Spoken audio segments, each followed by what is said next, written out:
ইয়া আইয়ুহাল্লাযীনা আমানু মান ইয়ারতাদ্দা মিনকুম আন দীনিহি, হে ঈমানদারগণ, তোমরা যদি মুখ ফিরে চলে যাও, ইসলাম থেকে দূরে সরে যাও, ইসলাম থেকে বিচ্যুত হয়ে যাও, তাহলে আল্লাহ তাআলা তোমাদের জায়গাতে অন্য একটা সম্প্রদায় নিয়ে আসবেন। কথা মিলল?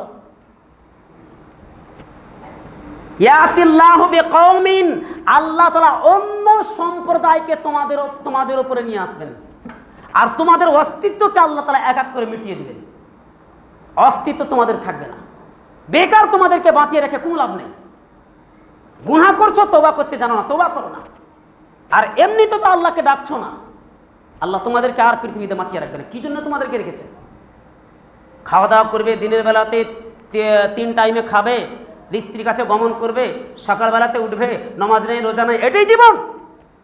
কিসের জীবন এটা? গরু ছাগল থেকে নিকৃষ্ট জীবন এটা। এটা পশু প্রাণী থেকে একটা নিকৃষ্ট জীবন। নেই কোনো ওর মধ্যে আল্লাহ বিল্লাহ তাল্লাহ কোনো কিছু নাই।